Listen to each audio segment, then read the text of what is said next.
So I'm going to go ahead and get started. I'm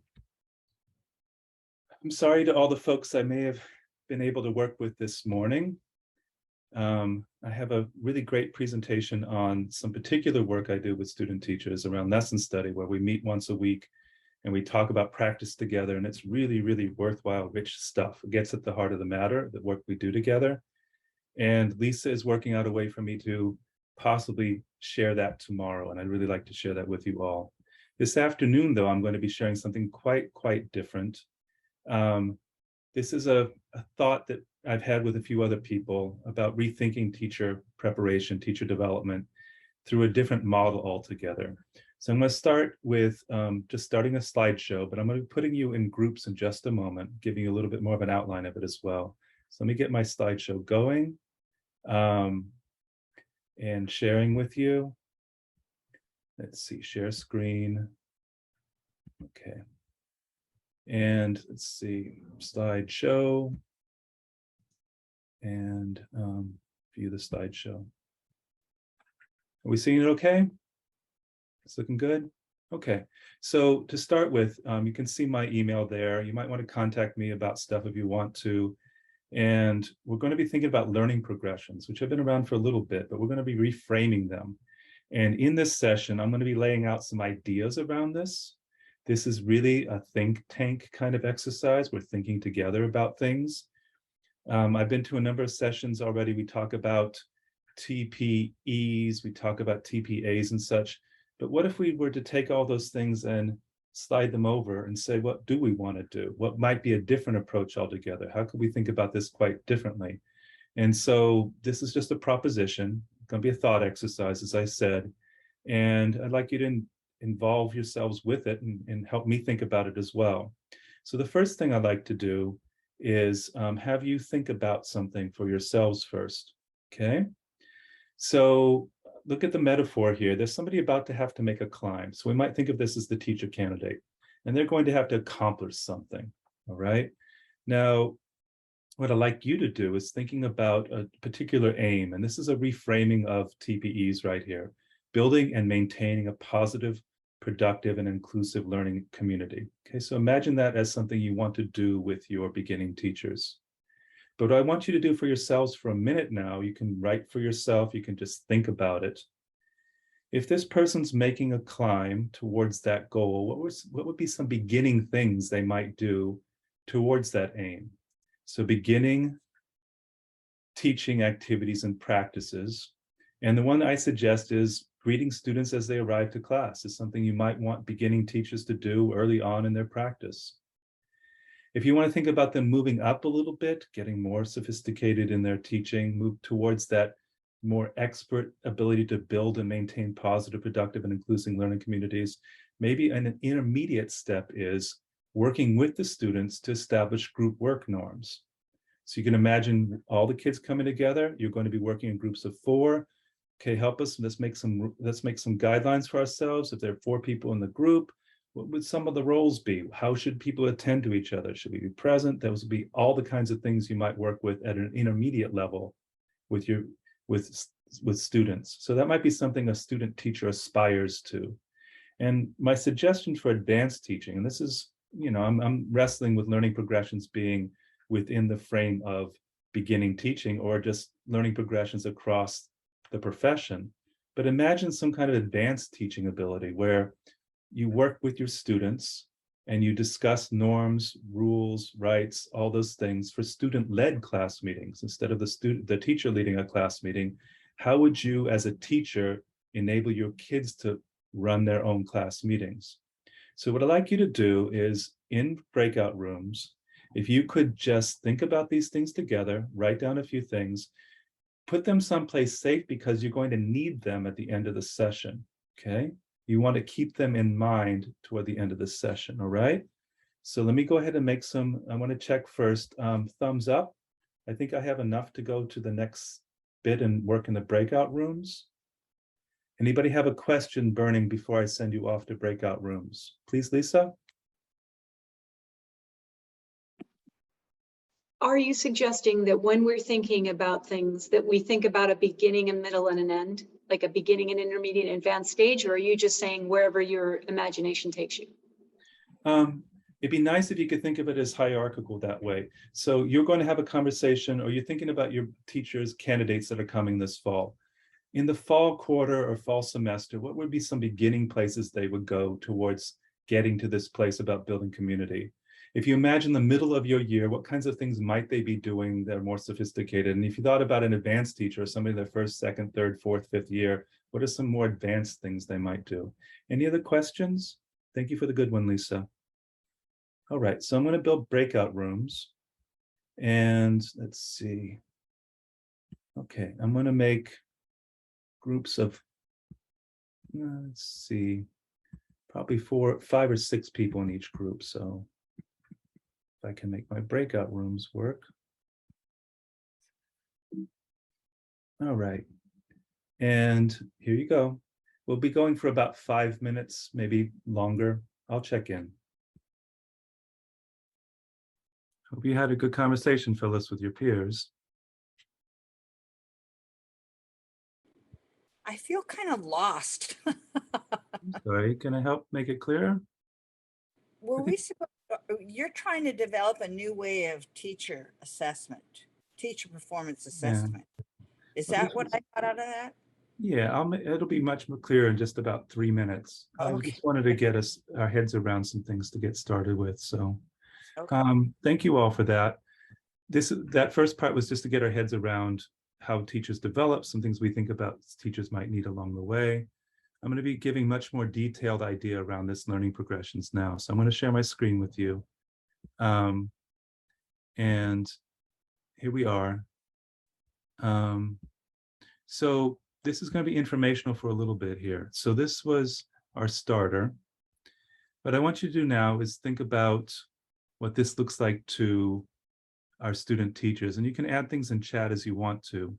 We have the TPEs, and there's some way they have to get to them. So if you want to add anything in chat right now, just thinking about what comes to mind when our student teachers are faced with TPEs. What are the things? A question for you is, what do your programs do? What do you do to help them get to that place right now? So you take a moment to put anything in chat that you like. And then I'm going to give you a frame that's a kind of different way of looking at it. So in our programs, we tend to have different ways of going about teacher development. Some of us have really, really good set out pathways, programs. We have lots of things where we have our programs, our courses, everything's in line to help our students make their way to some goals we set for them in terms of the TPEs and such. In our program, we tend to have a lot of cohort work. So teachers work together in concert, our student teachers work together in concert. So they're able to make their way up to whatever goals they have. So what I'm going to give you right now is a very different way to think about it. And this is more a learning progressions model.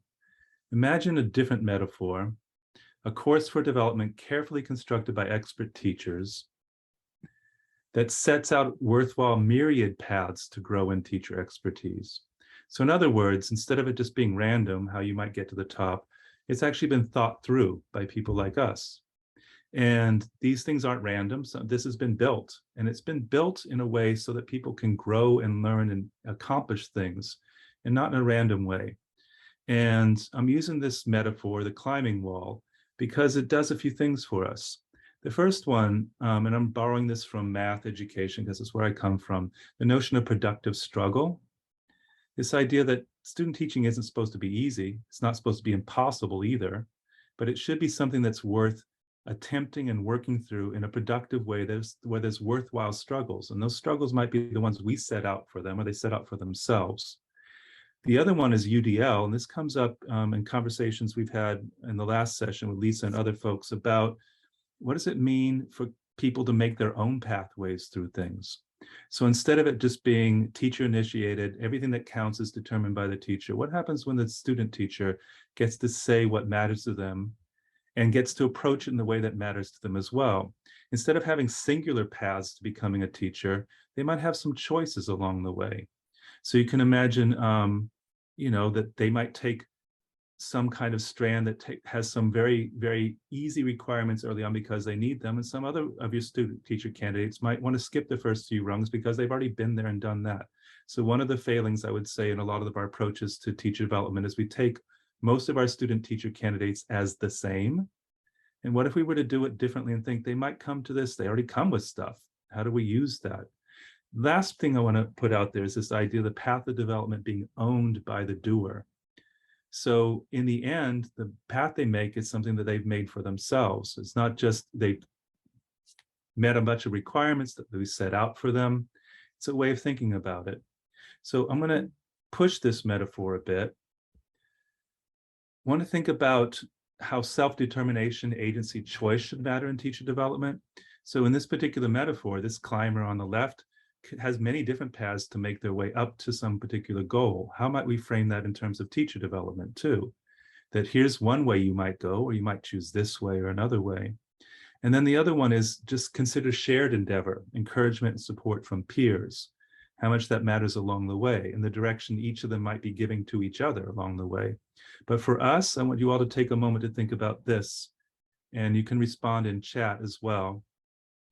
Okay, I'm taking the folks at the bottom here as the mentors, as us, okay? You're a supervisor, and you can see this particular supervisor with the white mask on is holding the rope, and it's probably saying something to the climber. I want you to think about this for a moment and just add in chat right now. What would it mean in this kind of metaphor for your work? What would you be doing? How would it be different than maybe the things we're doing right now? And I'll push on the notion of supervision as being evaluative and gatekeeping. How might this be different? So if you take a moment, you put a few things in chat, and we'll take a look at them. And then I'm going to take us a little bit deeper into this. Catherine's got the idea of making the learner feel safe, to take risks. It's not just safe not to have anything happen to them, but the safety to take risks and make challenges.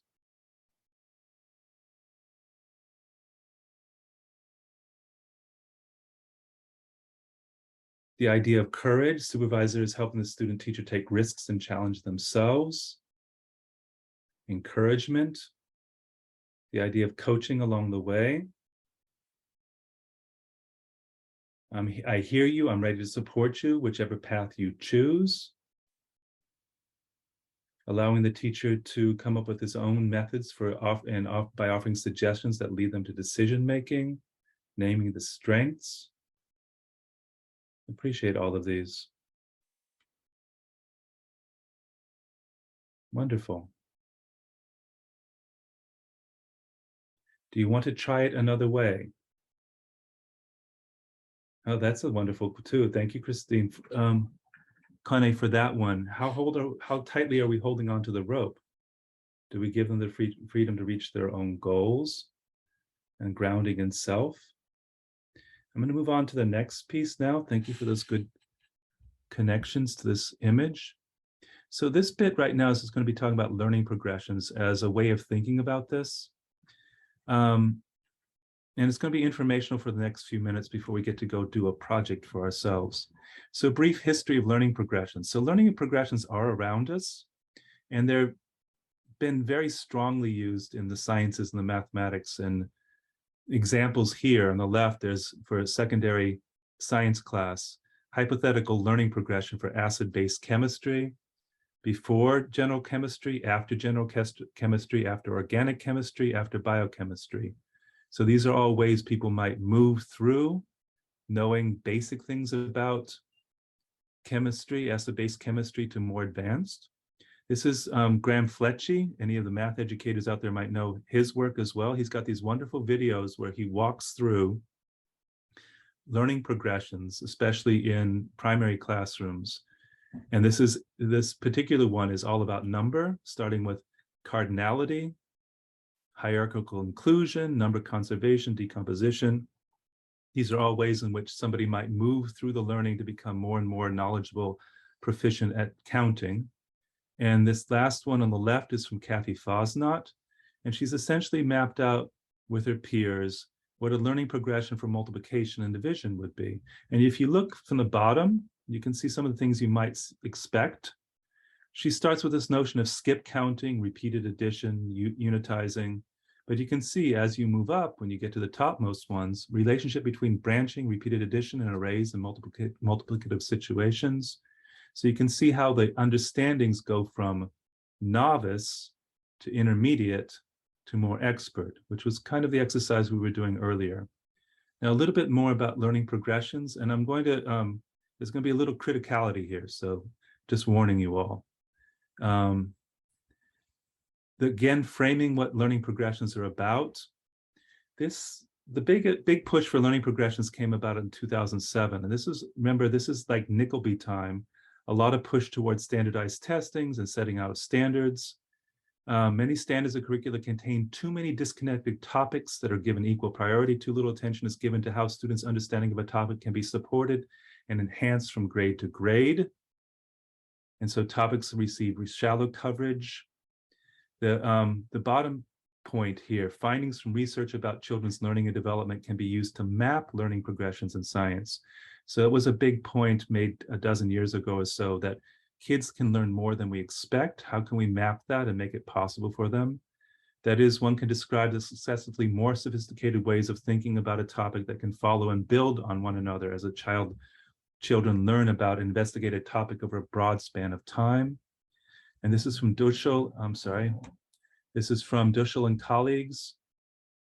The idea of having intermediate understandings that are reasonably coherent networks of ideas and practices that contribute to building a more mature understanding. The important precursor ideas may not look like the later ideas, yet crucially contribute to their construction. And one more big informational piece, and then we'll get to some other good things, okay? So this one, I'm going to read this because I think this is going to connect to us. So be ready for us to make a connection to our own work as well. So the idea of learning progressions, mapping things out, learning maps, came about as a result of standards, the standards movement. So even the most cursory examination of our science standards reveals that there are simply too many of them, covering too many disconnected topics at each level, and they often lack careful vertical articulation. Our high-stakes state assessments do not focus on central topics and practices in science. Rather, they rely on simple multiple choice questions that do not adequately address what we want our students to know or be able to do. These standards and assessments have led to the use of curricula that are thin and attempt to cover too much in each grade. Hold on to this one, because the next slide's going to come up. And this, in turn, has encouraged instruction that focuses on coverage of topics rather than providing the careful scaffolding required for students to develop integrated and sophisticated understanding of science content. So that purple bit, hold on to that as well. Think about our own teacher practices and our teacher education programs.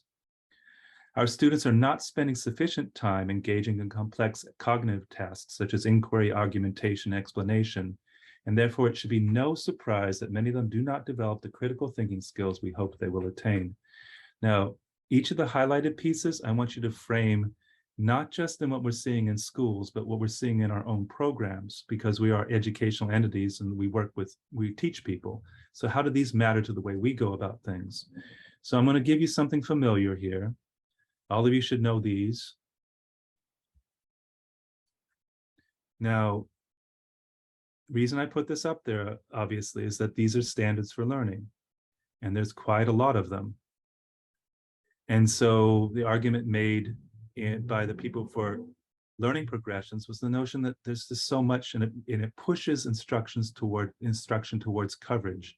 And I want to ask us all to think about that for our own programs. How much of our programs are about covering TPEs rather than using them for some deep inquiry, some way to really get at the things that matter to teaching in the long run?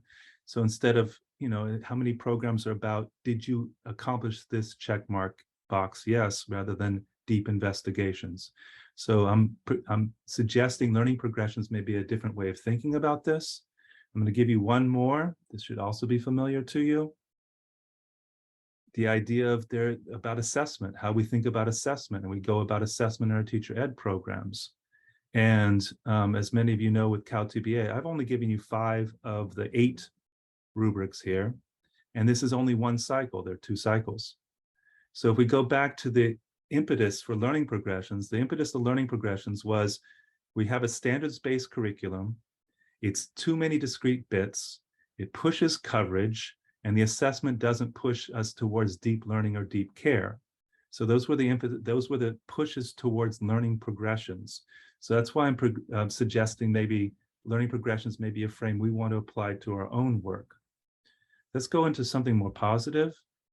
So these are things that I'm suggesting about learning progressions. Learning progressions for teaching practice may promote teacher development that is carefully and thoughtfully structured rather than a collection of requirements to be met, hurdles to overcome.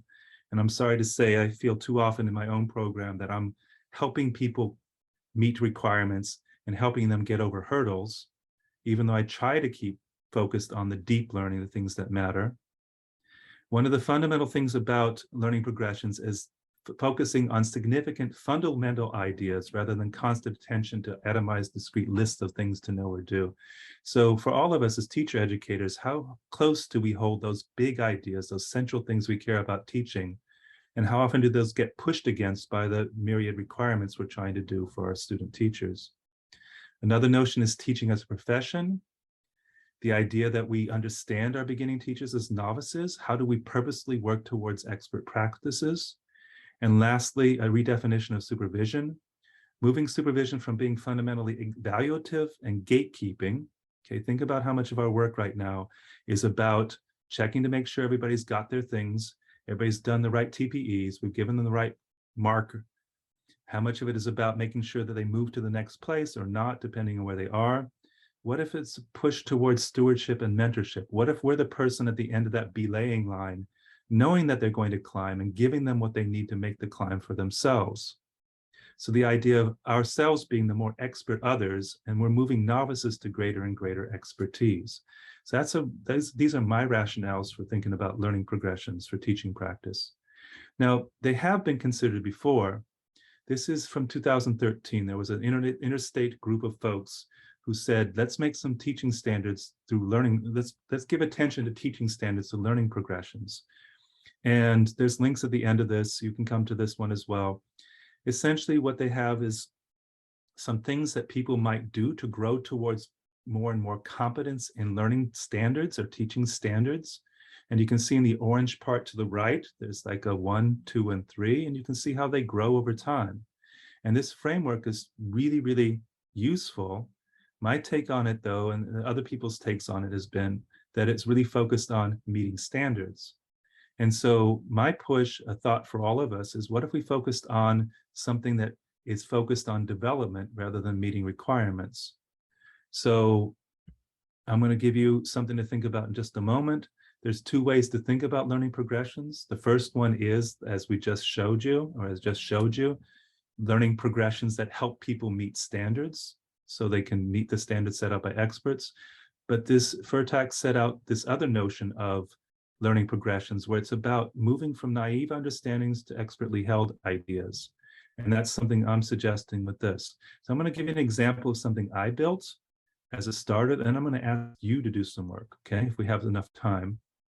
And so my suggestions are that we think about learning progressions for teaching practice as stratified, moving from beginning to intermediate to accomplished. I also suggest we work with the idea of activity in practice. That means we're doing stuff to learn, not just here's a standard you should know about, but what is it the doing that makes that possible for us to understand it? Organized to allow multiple entry points, UDL style, while still holding high expectations for accomplishment, and for math folks too, low floor, high ceiling, and allowing paths that make use of diverse skills and interests beginning teachers bring to the development. So in terms of equity and justice, how do we acknowledge where people are when they're coming to their teacher development, and set up choice? Choice is such a big deal in TPA and elsewhere, but how about in our own teacher development?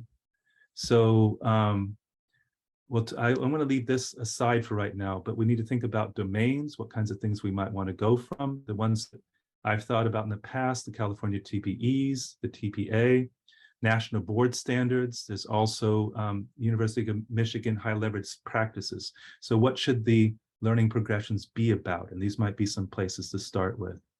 Okay, so I believe this is here's my example one. Johnny, I think you have a question. Yes, I'm sorry, I've just rambled on. Please, whoever, yes, please. Magana? Yeah, it was just, I was thinking, how does this align to the, like the California CST, the CSTPs, the California? I mean, is it going to be in sync with the standards that practicing teachers have and what the developing teachers are, the standards, totally in a more different light? Well, I'm sorry, I'm going to give you two ways to think about this. One is, yes, we should use the TPEs, and they could be the framings document. The TPEs are set out as expert practices. These are the things you should be doing, but they don't set out what you might be doing as a beginner in activity or in intermediate kinds of activities to get there. And essentially, all of our programs, we have to invent that and work with our student teachers to figure out what to do along the way to get to that TPE. And so learning progression might set out a map that shows a way to get to those TPEs. So here's a TPE on some particular topic. Instead of saying, in my program, we do this, in your program, you do that, that's what these experiences. What if collectively as expert folks, we came together and said, these are some worthwhile things to do as a beginner towards that TPE, or as at an intermediate level or an expert level. Magana, I appreciate the question, because a different thought altogether, and this is heretical, was that just like the national board set teaching standards for people. What if, expert mentors, supervisors set out roadmaps or set out learning maps, learning progressions that articulated what it means for a novice teacher to become more expert. And it's kind of owned by people who actually do the work. So that's the second way of thinking about it too. Andrew, what time is it? I'm losing track of time. I want to be careful. We're at 2:30. Oh, good. So I have a little more time. So enough time for you to do things, because I've talked way too much. What I'd like you to do right now is just look at this for a minute, and I'm going to ask you to do some work together again. So this is an example I built of what a learning progression might look like based on the things I've set out. And you can see that I set out initiating at the bottom, integrating at the middle level, or practicing. So this might be beginning, middle, expert. You can think about how you want it to be. And I set out these understandings under each of the titles. These are my ways of thinking about it. Under initiating, I said, and this is the practice, promoting critical creative thinking and inquiry. So this one fits under actually TPE 1, as we all know, right? So this goes straight to TPE 1, critical creative thinking. I think it's 1.2 or something like that. So if we look at this one, my initiating level is understanding how to make questioning a part of practice. This might be something you'd want a beginning teacher to know how to do. How do you use questions to make as part of your practice? And I put down some ideas down here.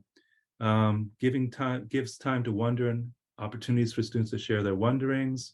Students respond to one another's questions about content. Teacher lists student questions to class discussion. And you can see that the idea would be that they would rise up to more and more sophisticated practice. So that might be this yellow part at the bottom might be things you might expect of a beginning teacher in that fall quarter.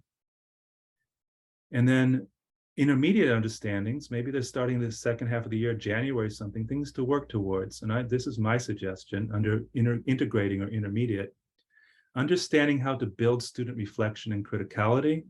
And so these might be some things that student teacher starts to work towards. The student teacher might model their own inquiry on topics to be presented. Student teacher might ask students to reflect on their own thinking, some kind of critical self-awareness. Student teacher might ask students questions, might integrate students' questions into critical considerations of a topic. So that might be a more intermediate level. And of course, this is my construction. You might think about this quite differently. And then practicing the highest level, my suggestion is understanding how to work from and develop student inquiry. So this is about students as initiators. So uses in text and materials that hold varying perspectives. Students work with expert others to address questions they have constructed. So you can see it's moved from less teacher initiated and driven to more student driven and initiated with the guidance of teachers. So that's my framing for what it means to become more expert at this promoting critical creative thinking and inquiry. And at the top, I have works with students to set out problem-based learning activities. Students construct investigations based on inquiry of their own design. So this is just a frame. And I want to stop for a moment and ask if anybody has any thoughts, questions before I ask you all to do some things for yourself. I know I went on and on there, and I apologize that it was so much. I think you've got a couple of questions in the chat already. Okay, can you help me, Mandrew? Absolutely. So Magana asked, do you want evidences? Magana, I don't know if you're able to elaborate on that. I asked that earlier. I was just trying to figure out what he wants from us. So I want to wait to hear what exactly he wants us to do. Okay, good. And we have Nicole asked, developing student inquiry embedded from the beginning stage in this model, or is embarked on only at the practicing or advanced level? So that all of those are questions for the design of such a thing. So this is my idea of one, but what I'd hope to do is work with peers where we might construct such a thing. And that question might be at the heart of what would we like to see a beginning teacher at a beginning stage in their development do towards, what activities might they do towards critical creative thinking and inquiry. So, and so student inquiry might be in that first part. It might look differently than it looks at the practicing level. In the beginning inquiry part or the initiating part, it might be the student teacher encourages students to ask questions about topics.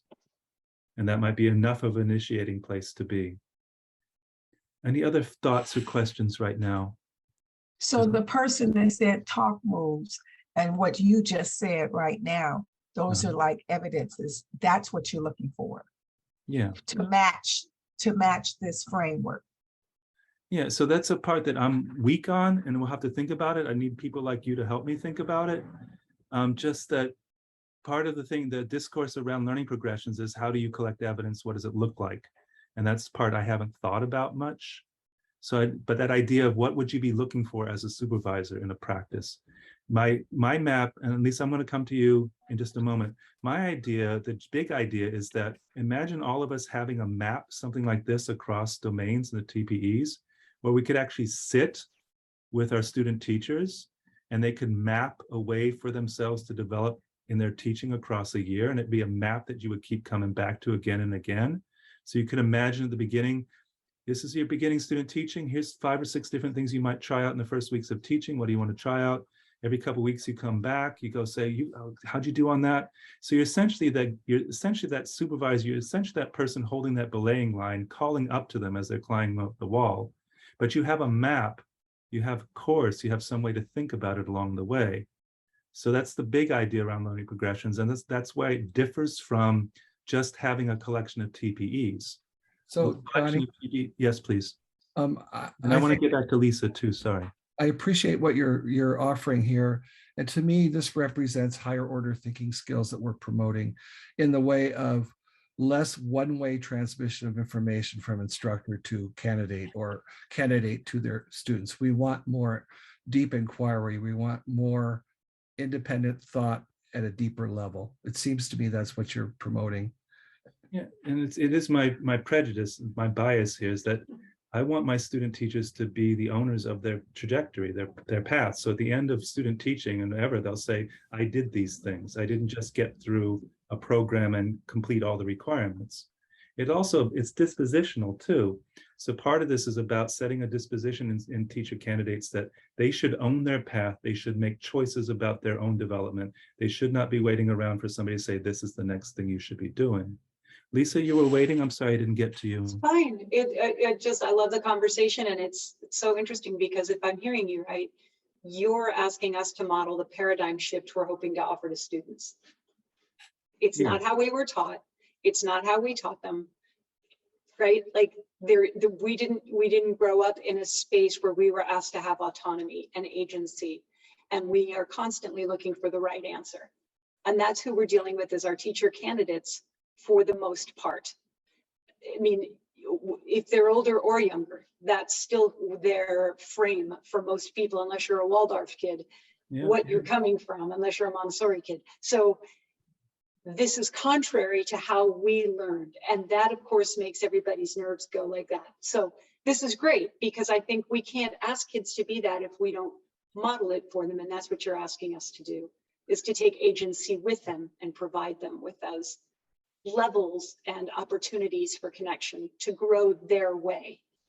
We're the experts in providing some connective tissue, and then they grow the tissue. And the irony of it is, so much of what's set out in TPEs and the TPA asks this of our student teachers, to think about this and do this kind of work in their classrooms. But the means or mechanisms in the TPE and the TPA don't see student teachers as agentive.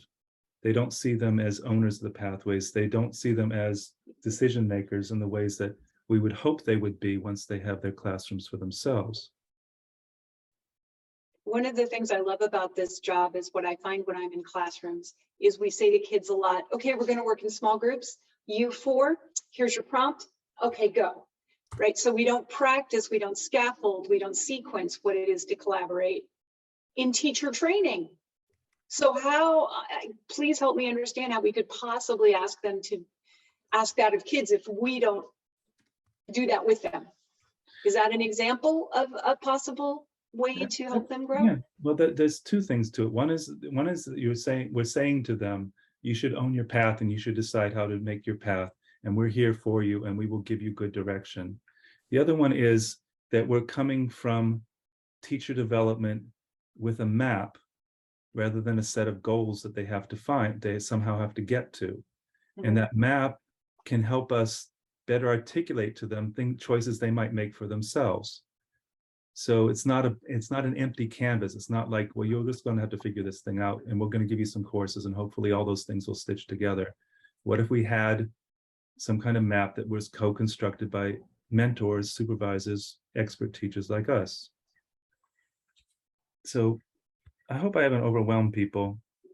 No, I think that your points are very well taken, Johnny. I want to encourage this sort of thought stream and just suggest, as Edwina mentions in her chat, that what we're confronted with are age-old practices on the part of mentors that don't necessarily embrace this idea of more autonomy for our student teachers, and getting away from them following sort of a one-size-fits-all depending on what classroom they're in.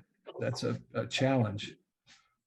But just also the idea, I'm sorry, I would say one quick thing, just how much are we licensing agents versus mentors for somebody who's entering the profession? I've always liked to hold on to my notion that I taught for a number of years, and part of my professional responsibility is to go back and help novices. That's different than being a licensing agent. And so what would I use as a tool for myself as an expert teacher? You know, I've been at the wheel or the bench for years and years. I know this stuff. What am I going to do to help that novice get to good places rather than give them tests? I agree. Somebody was going to. And then I'll promise I won't say another word.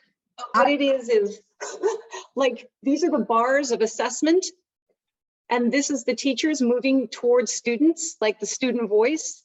And if I'm hearing you right, we have to find places, and Edwina right, we have to find places along the way where we can collect evidence that allows them through the bars and the gates, but is that map. It covers the whole map of them making choice along the way. So if I said morning meetings for social, emotional, or community building, would I be off? Is that I'm way off target from what you're expecting? No. What I appreciate about that, and the way I've been thinking about it all, is because of the folks I worked with when I was in graduate school, everything learned through activity.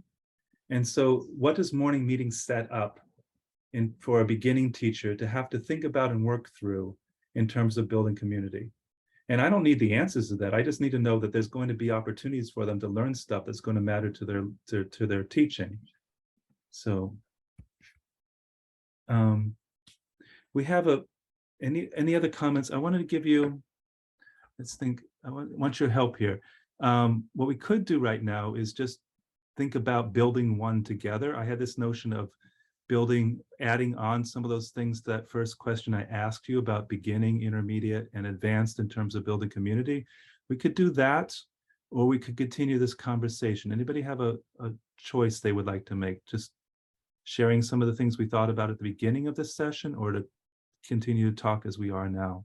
I don't want to monopolize the conversation, but I have something that's 30 seconds I wanted to say Please, about please. about Please do. advance. I was just going to say something that I don't see in here that might be part of advance or somewhere in there is facilitation of the student for a self-assessment or something like that, or the student being reflective in learning and their personal goals and that type of thing. You know, so some kind of formative assessment or something in there, even if it is by the student or students. What I appreciate about that is I think about UDL and how UDL is laid out. It's meant to start out with things teachers might do to make things happen for kids, but as you go down, it's more and more about what the kids are doing for themselves. And that might be a way of thinking about how learning progressions work, is how do you teach in a more expert way to set children up to be more agents for themselves too. Let's do one thing, because I want to honor the things that you did before. If we look at right now, I think you still see my screen. Anybody have some offerings for, let me bring up that page. It'll take me just a moment. I apologize for being all over the place right now. I had a hard morning. Okay. If we could look right here, I'm going to take us to one sheet. Okay, what I'd like to know, I'm going to put this in chat, this particular page. And what I'd like you to do is just add things to it. And we might just close with that and close with a conversation too. Let me copy the link. And so in chat, if anybody wants to offer a few things about what you thought about in terms of what should come next. So I heard morning meeting. That might be an initiating thing that somebody might do here. Anybody else have one they'd like to add, or you can add for yourself? Things that came up for you. We talked about communicating with families or parents. Okay. Initiating, integrating. We thought, I think we had that as initiating, but maybe that's a bit more complex. Well, what would be the second? What would take that up a level, Lisa? Take the same idea, communicating with parents. Mhm. I mean, The only thing is my student teachers say that's something that they have a difficult time engaging in, yeah. period. I'm wondering if because it's more integrating. Yeah. It's a part of a disposition, closer to being a disposition. They can't. Mhm. I tell my student teachers to initiate a conversation with parents and always be positive. Find something positive that you can say about their kid and call and say, hey, he was or she was great in doing such and such, and leave it at that. Mhm. It opens the door for further communication, especially if something has to be corrected later.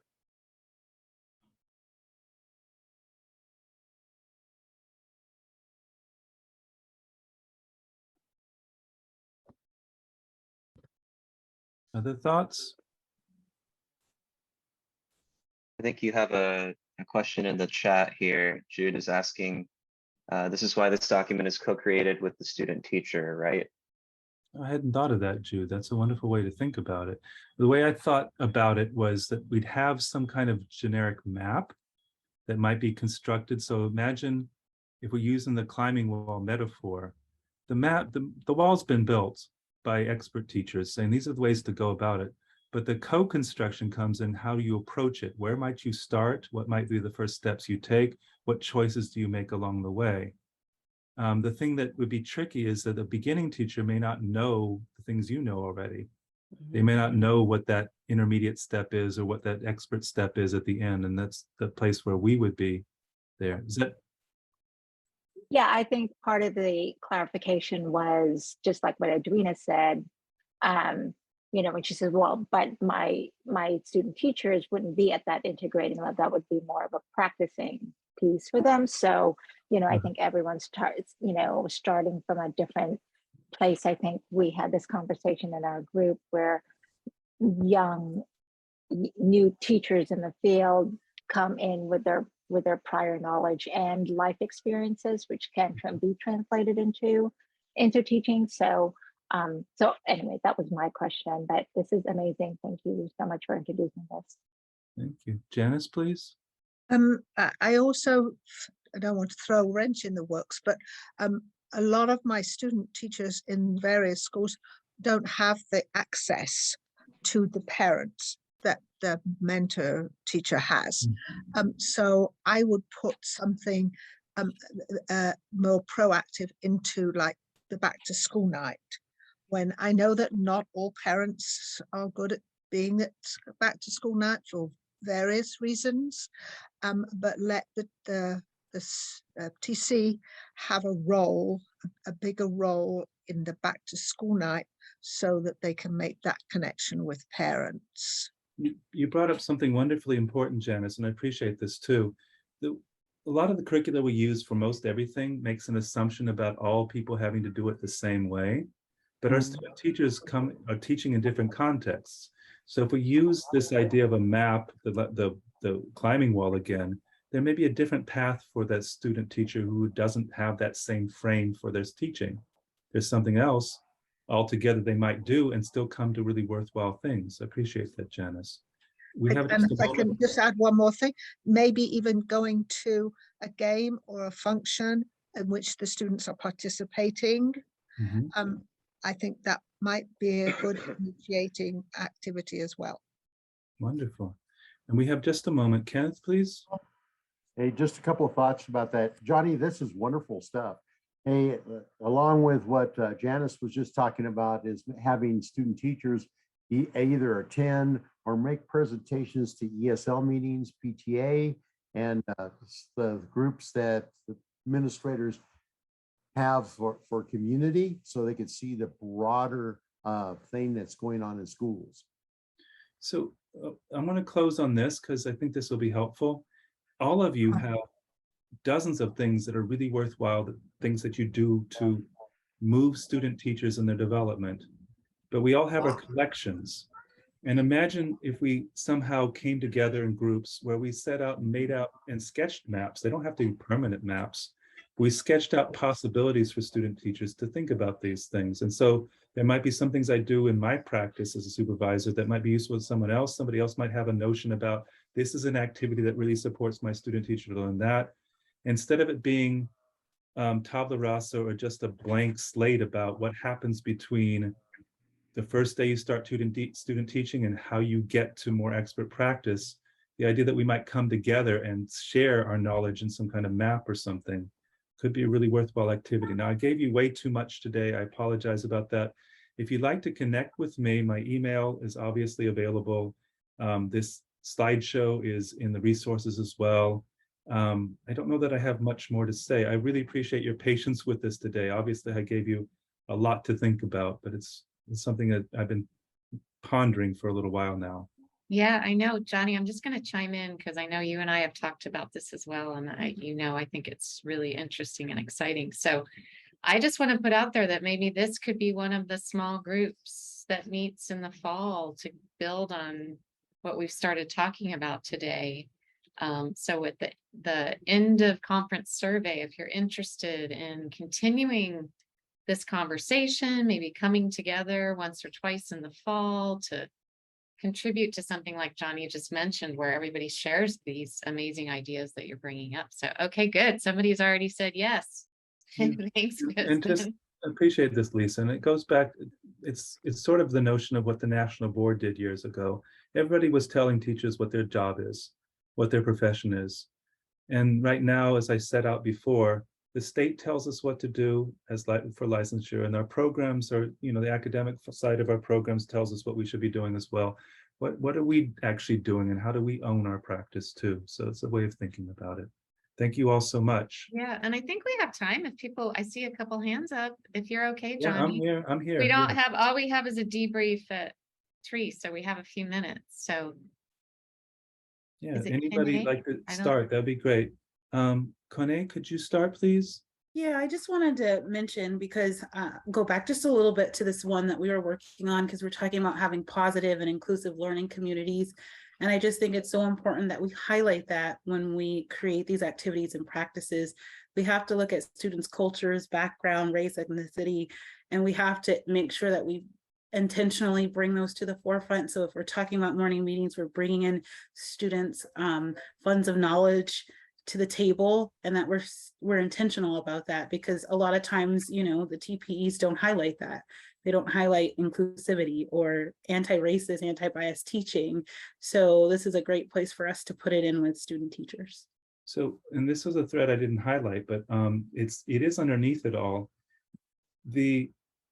Our traditional ways of going through our programs erase so much of what our student teachers bring to their learning. And so we don't think about who they are and what they bring to their learning. We just have a set of requirements. So if you're Latinx and you're going to be teaching at one of the schools down in Watsonville where I used to teach, what does that context say about the path you might take for yourself? Instead of it being a generic path for everybody, your path might look very different for good reasons, because of what you bring to your learning and the outcomes and things you want to have for your teaching. This idea that, and I say this to my student teachers all the time, I say, I don't expect any of you to be like anybody else. You are who you are. How are you going to do the best to manifest that in your teaching? So this is different than, here's a program, here's a checklist of things you should go through. You've checked them all, here's a credential. Who are you? What do you bring? What's the path you want to take to become the teacher you want to be? So I appreciate that. Nicole, please. Yeah, I think our student teachers need more than, you know, like a reminder or a suggestion, but real concrete examples by students, by leaders, people whose shoulders we stand on, they stand on, that they can go to either as actual mentors, you know, supplemental mentors, Yeah. or resource folders, or just visuals and videos and audios. I mean, I create a huge file based on who my student teachers are that year, the resource file, and then I draw from the previous years. But I don't know of any bank of resources that we're all sharing as a department in my teacher ed program. And it would be great to have, you know, like, so it could be categorized by, you know, academic subject, by topic, by learning skill, by building, you know, humility and transparency in the classroom, by engaging in critical conversations, by, you know, addressing race among mixed grade level. You know, it could be cross-referenced, but I just think we expect the students to go, just hear us and go right to it, but they actually need people to talk to and see doing it. Yeah. Something that you make me think about as well, and this one's a painful one, so I apologize beforehand. We're supposed to model the kinds of teacher agents we're supposed to be, like in professions. And if we go through our supervision as an automaton, as people who just make sure things happen for them because they can get their credential done without showing the kinds of stepping up, being responsible to our teaching and to our peers, all those things, you know, what kind of model are we? So it's just another way to think about it. I gave you all this heavy stuff at the end of the day. Sorry about that. I was just gonna say, I believe a lot of us have been doing that, even though it's not part of the job description. So I just wanted to. That's the part, and Morgana, I appreciate that so much, because I've been teaching for a while, and I keep thinking about how come so much of my career is always having to be subversive rather than being in the middle of it. And so this one notion about these learning progressions. How do you step on and say, this is what I own and this is what we should be doing, rather than saying, I'll do it on the side and you're going to get the good stuff from me while we have to do this other stuff first. So it's almost 3 o'clock. I'll be around for a couple minutes before. I'm going to be in one of those rooms, whatever, for the debrief too. We should talk about other stuff too. But I appreciate your patience with this. I know it was a lot this afternoon, but you know, obviously there's a lot of care we all carry into our teachings. That's where I start as a supervisor. I'm a teacher. So how do I show that in the work that I do? Thank you all. Thank you, Johnny. All right. You'll have a great rest of the day.